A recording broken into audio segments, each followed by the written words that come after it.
Kang Deddy ini fenomen yang menarik perhatian banyak orang ya, memecah kebukuan birokrasi yang lamban, terlalu administratif, terlalu prosedural dan seterusnya, sehingga melupakan tujuannya. Sampai pada tingkat itu, kalau itu tujuannya, saya mengapresiasi sebagai gejala yang positif. Tetapi ya, jangan kelamaan main dengan pola seperti itu, karena sebagai gubernur dengan segala otoritas yang dia miliki, dia harus bekerja melalui sebuah sistem. Amerika Serikat bisa melahirkan presiden seperti Trump yang tanda kutip agak gila ya karena sosial media.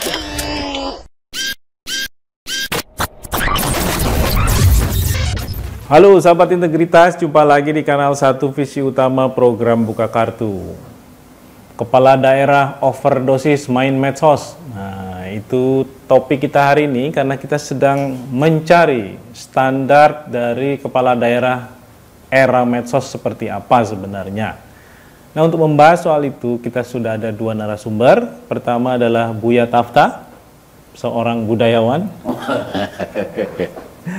Satu lagi Mas Bambang Wisudo, mantan jurnalis dari Kompas, juga adalah salah satu pendiri AJI, ya, sehingga di sini kita bisa posisikan sebagai pengamat media. Kita akan mendiskusikan soal ini karena ini adalah sesuatu yang banyak digadang-gadang oleh masyarakat hari ini. Kalau kita rujuk kepada channelnya KDM itu satu konten bisa 1 juta lebih viewernya begitu ya. Tapi apakah itu yang diharapkan dari masyarakat, dari seorang kepala daerah? Lalu bagaimana mengukur standar kinerja mereka? Bagaimana meletakkan kerangka perbaikan sistem ya di dalam organisasi pemerintahan dan lain-lain? Itu kira-kira diskusinya. Kita akan sapa dulu dari Buya Tafta. Iya. Buya, melihat bagaimana atraktifnya seorang KDM ya KDM di sosial media. Kang Deddy Mulyadi. Kang Deddy Mulyadi, Gubernur Jawa Barat. Ini kan seakan-akan kemudian menjadi satu tren ya, bahwa ya kepala daerah itu kayaknya harus begitu deh. Mengingatkan kita pada era Jokowi dulu saat menjadi wali kota Solo ya, masuk gorong-gorong, kemudian juga terlibat langsung di dalam persoalan-persoalan real di masyarakat gitu. Nah, tapi kok kelihatannya ini udah overdosis deh main sosmednya. Harus kembali dong ke masalah-masalah struktural yang dihadapi dan bagaimana menyelesaikannya dengan kekuasaan yang dia punya. Gimana Bu ya? Ya, ini Kang Deddy ini fenomen yang menarik perhatian banyak orang ya, baik yang suka maupun yang tidak suka. Tapi kalau kita ngelihat di YouTube, likernya itu jauh lebih banyak dari yang nggak suka. Artinya gini, pertama saya apresiasi dari sisi positifnya dulu ya, dari perspektif saya tentu saja, dan belum tentu banyak orang setuju. Satu sisi saya melihat ini sebagai gejala yang positif karena saya melihatnya ini semacam upaya untuk mendekonstruksi cara kerja birokrasi yang cenderung administratif, protokoler kadang-kadang ya, formal. Seperti yang kita berbelit-belit seperti yang kita saksikan selama ini dalam budaya birokrasi kita. Nah, Kang Deddy seperti mendekonstruksi birokrasi yang banal seperti itu. Dia tabrak semua segala macam. Banyak orang mengatakan bahwa ini pencitraan dan sebagainya. Buat saya nggak apa-apa, pencitraan itu dalam politik modern biasa saja di era seperti sekarang ini. Yang jadi soal adalah dia menjelaskan substansi nggak, gitu kan? Ada nggak wujud nyatanya yang diperbuat itu? Sebab kalau nggak ada, ya itu artinya ya narsis biasa, ya kan? Jatuh kepada narsisme. Tapi kalau ada buktinya, ya nggak apa-apa gitu, karena kebaikan juga kan harus ditularkan gitu melalui framing media harus disiarkan gitu kan. Apalagi itu tujuannya adalah semacam melakukan fungsi icebreaker ya, memecah kebukuan birokrasi yang lamban, terlalu administratif, terlalu prosedural dan seterusnya, sehingga melupakan tujuannya, sehingga tidak efisien, tidak efektif, buang-buang biaya dan seterusnya. Nah, sampai pada tingkat itu, kalau itu tujuannya, saya mengapresiasi sebagai gejala yang positif. Tetapi ya, jangan kelamaan main dengan pola seperti itu, karena sebagai gubernur dengan segala otoritas yang dia miliki, dia harus bekerja melalui sebuah sistem. Itu gunanya birokrasi yang harus dia push untuk dia bergerak, ya, bekerja dengan benar dan seterusnya. Kan kontraknya di situ, gitu kan. Jadi kebaikan sebagai pejabat itu nggak boleh personalize, melekat pada diri pribadi. Dia harus melekat pada sistem, gitu kan. Jadi karena dia melekat pada sistem, maka ketegasan kerja dan seterusnya itu harus tercermin pada aparatnya. Kepala dinasnya bekerja dengan baik, gitu ya, sesuai dengan sektor yang diurus masing-masing, kayak gitu, ya kan. Nah, jadi menurut saya Kang Deddy boleh terus melakukan ini, tapi jangan kebablasan melupakan tadi. Nah, ini yang saya pengen tanya ke Mas Bambang, kayak ya. gitu. Karena kontennya itu kalau kita lihat makin ke sini ya makin apa saja gitu ya. Maksudnya nggak mencerminkan persoalan-persoalan utama ya yang dihadapi oleh warganya. Termasuk misalnya yang terakhir, dia disiram air kemudian itu jadiin konten rame ya. Itu jadi rame gitu. Ini bagaimana Mas mengamati situasi kayak begini Mas? Dari sudut pandang ya tentu bagaimana media digunakan sebagai alat yang dianggap efektif hari ini ya, terutama sosial media untuk menjadikan seseorang, terutama pejabat publik, sebagai superhero, ya, superman, ya. Inilah yang tadi dikritisi oleh Buya sebenarnya. Nggak boleh pejabat publik itu meletakkan kebaikan, kebenaran itu dipersonifikasi gitu ya, sebagai individu gitu. Gimana Mas Bambang? Iya, kalau saya melihat memang lebih melihat dari kacamata negatif ya, sosial media dalam kehidupan berdemokrasi, karena kehadiran sosial media ini menurut saya benar-benar membuat disrupsi sistem demokrasi, bukan hanya di negara-negara seperti kita ya yang masih fragile lah demokrasinya, tapi juga di negara-negara demokrasi maju, bahkan di Eropa, di Amerika Serikat. Saya kira Amerika Serikat bisa melahirkan presiden seperti Trump yang tanda kutip agak gila ya karena sosial media. Di Eropa politisi ultra kanan itu semakin mendapat dukungan ya. Kalau jadi memang sosial media ini beda banget dengan media tradisional ya. Media sangat intens, sangat cepat, sangat menjadi informasi yang publik menjadi sangat personal dan di lain pihak orang terinformasi, tetapi juga sebenarnya informasi itu mungkin hasil dari manipulasi dan disinformasi. Jadi kalau politisi kan membangun citra udah sejak ratusan tahun lalu ya, demi dukungan publik. Tetapi sekarang menjadi ini, jadi karena citranya dibangun secara permukaan ya dengan pengikut sosial media, orang yang pro pada konten itu, sehingga bisa-bisa satu bangsa, satu masyarakat itu tertipu. Dia populer tetapi sebenarnya tidak punya kompetensi ya, seolah-olah berpihak pada rakyat tapi lebih berpihak pada kekuasaannya sendiri ya.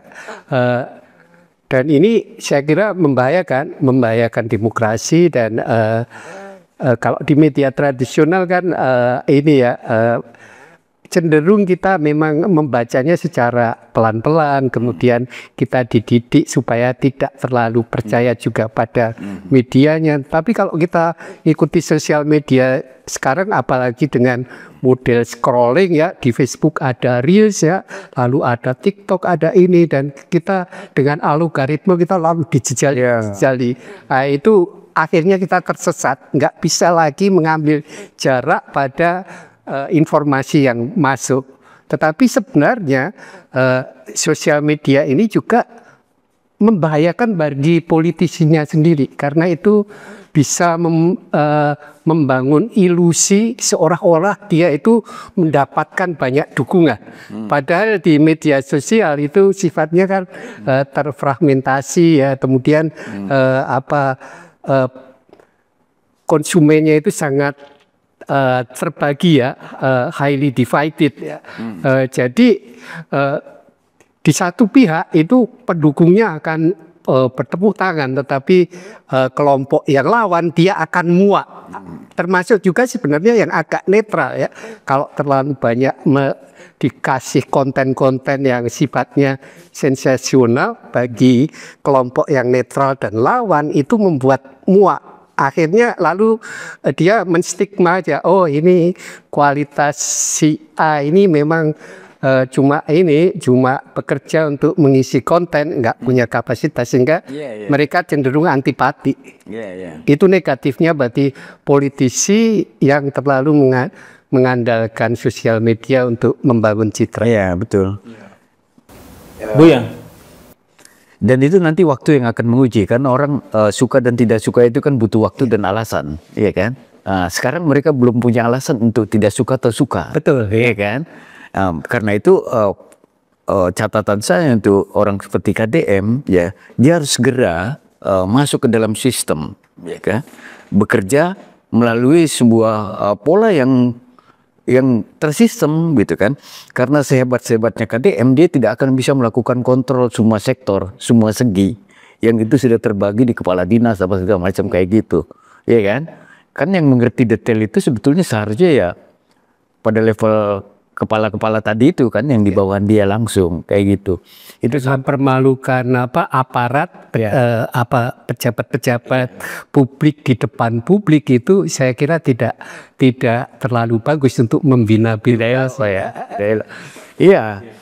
Tapi kan kalau perspektif publik seperti yang Anda bilang melalui media itu, kalau dia memarahi pejabat publik yang dikesankan selama ini buruk, ya kan, itu rakyat suka, iya kan.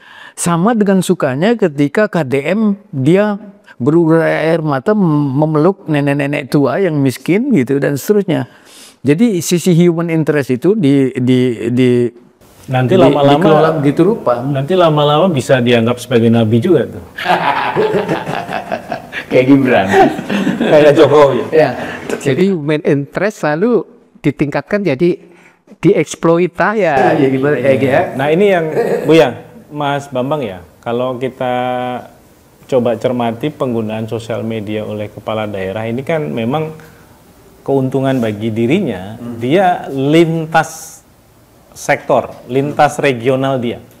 Misalnya KDM Gubernur Jawa Barat, tapi yang nonton ya mungkin ada yang warga DKI, ada yang warga Jawa Tengah, Jawa Timur, dan dari sudut pandang investasi politik mungkin ya itu menguntungkan dia untuk maju jadi entah presiden, itu sebabnya atau apa gitu banyak ya. sekali kepala daerah yang mulai coba-coba ikut meniru gaya KDM, ya kan, mulai menegur bawahannya yang telat masuk kantor gitu. Terus kan. ada kameramen, ada kameramen, tidak parah-parah ya. Dia masuk ke puskesmas gitu kan, pagi-pagi kok belum pada orang kayak gitu-gitu itu. Nah, itu kan pekerjaan mudah dilakukan, tapi sekaligus dia mendapat benefit dari segi citra diri, iya kan, di mata publik. Karena selama ini tidak pernah dilakukan oleh kepala daerah sebelumnya, iya kan. Tapi dia sekarang melakukan karena cara kerja kayak gitu nggak terlalu susah-susah amat juga kan, gitu kan. Untuk nah ini kayak gitu. Saya mau tanya Mas Bambang ya. Oke. Bedanya kepala daerah yang cerdas menggunakan digital, ya, dan yang enggak, Mas. Karena tadi kalau merujuk ke keterangannya Buya ini kan banyak yang akhirnya mengikuti. Tapi bagi saya itu bodoh caranya gitu. Caranya bodoh itu kenapa? Karena tanpa dia marah-marah, dia bisa kontrol itu sebenarnya lewat aplikasi, lewat pelaporan secara langsung di WA dia, di apa dia kan, tanpa harus kemudian dia datang, diliput dan kemudian dipublikasikan sebagai sesuatu yang heroik gitu ya. Gimana Mas? Kan sebenarnya dengan IT, dengan AI misalnya kecerdasan buatan, kepala daerah itu kan lebih mudah kerjanya. Jadi nggak usah marah-marah, karena kalau marah-marah terus juga darah tinggi nanti. Dan orang dimarahin Gimana Mas? Penggunaan sosial media dan IT inilah secara umum. Iya, kalau saya pandangan politik saya memang masih tradisional ya, masih ya idealis ya, bahwa kekuasaan itu ya harusnya amanah ya, diisi oleh orang-orang yang kompeten, bukan hanya kompeten tapi punya kebijaksanaan. Nah, itu berbeda banget dengan orang yang membangun citranya semata-mata dengan kata-kata atau dengan image yang sebenarnya bisa dimanipulasi ya. Dengan apa ya, dengan ya gampang lah sekarang memanipulasi satu tindakan ya, dengan gambar yang bagus, dengan ucapan yang tajam gitu, tapi itu tidak wise sebenarnya. Seorang pemimpin yang wise sebenarnya dia ketika ngomong moderat aja ya, nggak pernah memaki-maki seseorang, karena setiap orang itu ya punya kemanusiaannya sendiri kan, punya martabatnya. Saya kira saya sendiri. Ya, daripada ini pemimpin yang tergila-gila sosmed, saya kira di Indonesia masih belum seperti itu ya. Masih lebih banyak orang yang para pemimpin yang masih berpikir-pikir untuk ini ya. Saya kira ya harus wise juga seorang pemimpin yang memang bekerja dengan baik, dia akan bijak menggunakan sosial media. Sosial media nggak diabaikan, tapi jangan cuma sekedar untuk membangun citra, karena bagaimanapun seorang pemimpin politik saya kira perlu ini ya, membangun public discourse di mana ada kritik juga ya, bukan hanya dukungan-dukungan yang sifatnya sensasional, tapi ada kritik-kritik yang esensial sehingga dia pekerjaannya bisa bagus. Ya, ini catatan penting ya Buya ya. Soal akhirnya kehilangan substansi gitu dalam bekerja. Karena lebih fokus pada memproduksi konten. Dan konten-kontennya pun kadang-kadang tidak cukup relevan lah ya dengan isu-isu besar yang harusnya di-handle ya oleh kepala daerah. Nah, bicara soal itu, lalu standar kepala daerah yang kira-kira cocok untuk Indonesia yang demokrasinya masih harus belajar, merangkak, tertati-tati, baru mau bangkit, dihantam tsunami politik gitu ya. Dan sekarang era sosial media, ketika orang kemudian kehilangan waktu juga untuk melakukan klarifikasi, konfirmasi, sikap tabayun, segala macamnya itu, seperti apa yang sebenarnya kita coba idealkan? Karena pada era sebelumnya kita juga sudah punya misalnya orang model Ahok ya, yang jadi gubernur DKI, ini kan juga dielu-elukan selama periodenya sebagai kepala daerah ya, sebagai gubernur. Bahkan kita dulu ingatlah ketika dia mencoret-coret dokumen usulan anggaran dari DPRD itu ya, dia tulis duitnya nenek lo gitu kan ya. Nah, itu sesuatu yang akhirnya juga viral, publik suka, tepuk tangan. Kita juga punya model seperti Anies yang lebih kalem saat jadi gubernur DKI ya. Dulu Ganjar Pranowo yang katanya juga digadang-gadang sebagai kepala daerah yang ya cukup ideal, makanya kemudian dimajukan sebagai calon presiden. Begitu juga dengan yang lain ya, yang itu ada di luar Jawa tapi tidak cukup terekam dengan baik oleh Jakarta gitu ya, sehingga kemudian juga namanya mungkin tidak terlalu mencolok gitu. Bagaimana Bu yang mengkombinasikan berbagai model ini? Jadi adalah manusiawi dalam pengertian fakta bahwa personality itu berbeda-beda dari setiap kepribadian setiap kepala daerah itu, dan berpengaruh serius terhadap cara kepemimpinannya. Itu sisi yang wajar saja segala macam. Tetapi dia tidak boleh bias terlalu berlebihan pada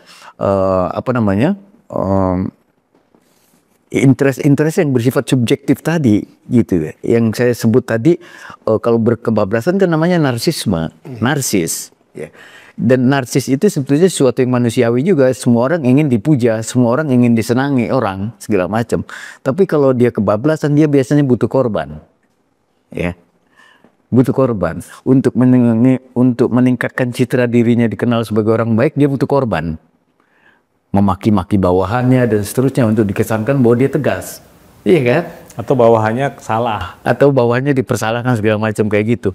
Jadi kebaikan tidak boleh butuh korban gitu kalau seorang pemimpin, karena harus ngajak sama-sama orang menjadi baik gitu kan.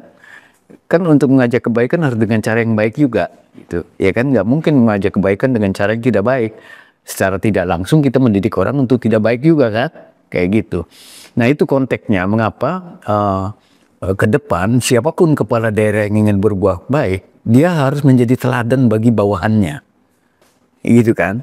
Dengan kata lain, bekerja melalui sebuah sistem. Bukan teladan bagi kepala daerah yang lain. Bukan. Bagi bawahannya kan, tujuannya adalah bagaimana menggerakkan mesin birokrasi yang ada di bawahannya itu bekerja efektif, terukur. Bukan karena takut juga. Bukan karena takut. Jadi leadership itu adanya adalah ada pada kekuatan personality dia, tapi personality dia yang baik itu dia harus terjemahkan dalam bentuk kinerja sistem. Gitu kan. Jadi kalau ada kepala daerah yang yang tidak cukup baik bekerja, dia evaluasi dong melalui sebuah sistem yang ada gitu kan. Bukan di ruang publik dimaki-maki gitu loh. Iya kan? Ya, karena itu justru bisa menimbulkan efek demoralisasi. Efek demoralisasi. Ya dia mungkin kerja, tetapi kan sekedar untuk tidak dimarahi. Itu maksudnya. Atau di belakang tembok dia mengumpat juga. Mengumpat dan seterusnya. Sebagai manusia kan wajar dia marah, tersinggung cuma karena alasan kekuasaan, dia tidak berani. Gitu. Tetapi kan marah itu adalah bukan energi yang positif untuk menggerakkan kerja.